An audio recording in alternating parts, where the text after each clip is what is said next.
We are currently in the process of processing the election result, but from the preliminary report, it seems that at least about 80% voted for the opposition. And I want to be very specific when I say about 80%. It's not just voting for Harapan, it's also voting for PAS. I give you 3 sample studies. Look in Johor, look in Muar, look in JB, look in Pasir Gudang. When we compare it to the past election in GE13, the split among young voters just slightly a little bit more to Pakatan Rakyat, but it wasn't that big.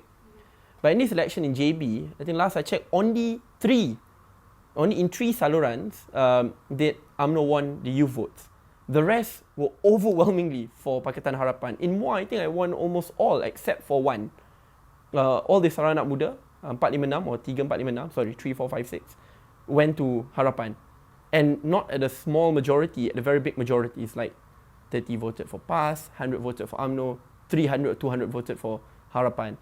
So and that's quite similar in Muar, Pasir Gudang and JB. The reason why I stress these 3 seats because JB is southern seat, Pasir Gudang with it urban suburban, and then Muar being the northern anchor.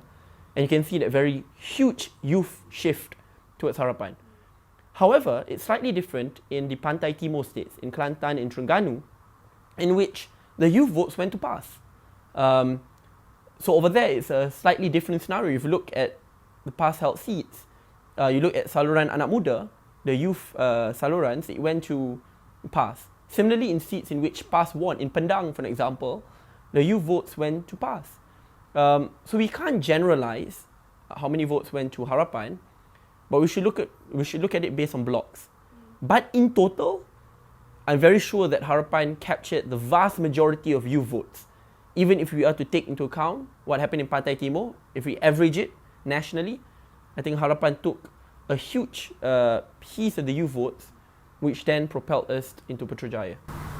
What mandate does this put on the Pakatan Harapan government? What is the onus now on Pakatan Harapan given the amount of support that you got from the youth?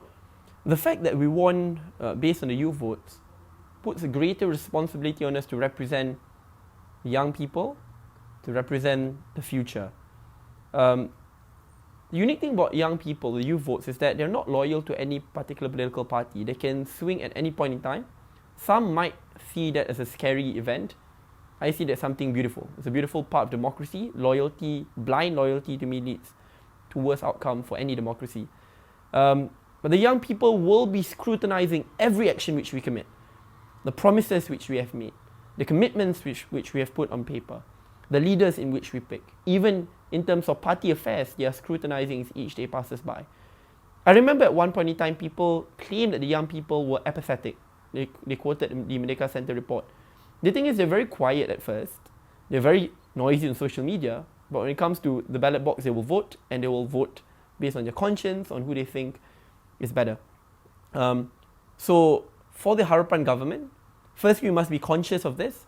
We must ensure that there are young people in the cabinet, in every single leadership position, and also at the same time we need to ensure that young issues from student debt, student loan, affordable housing, these issues are settled and are settled as quickly as possible so that we serve their interests and so that their votes are not wasted.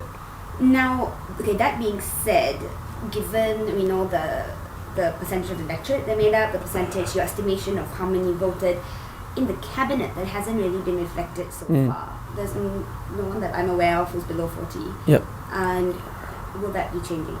I'm very confident that the top leadership will include more young people. I mean, to be fair, we haven't released more than half of the cabinet list. And I'm talking about full cabinet ministers. I'm not including deputy ministers yet.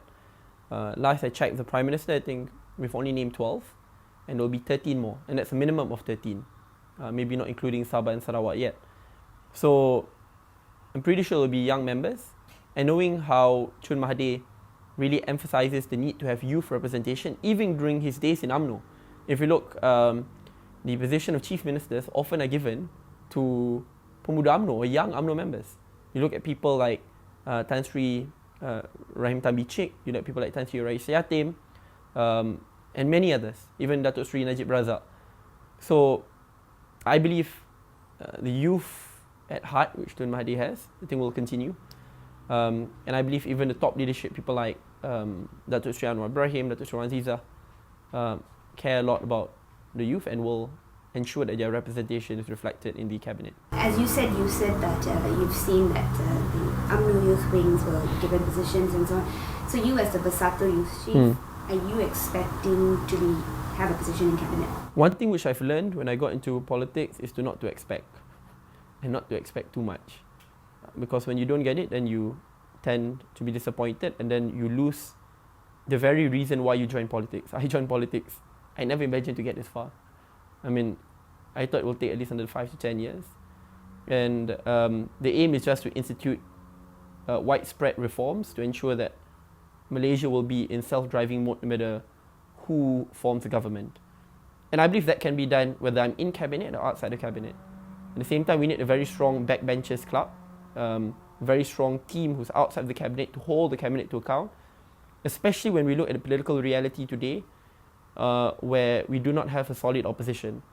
UMNO is in shambles, PAS is PAS, and therefore we need a very strong check and balance mechanism within Harapan to ensure that the commitment of reforms will be made as quickly as possible. So whether I'm in or not to me is secondary. But what I do care a lot about is to ensure that there are young people. Whether it's me or not is secondary, but young people in cabinet. And there are a lot. There are people like Nick Nazmi, there are people like YB Wong, and many others. I think there are about 20 young MPs in Harapan. So they are very credible people from all parties who will partake in the change-making process.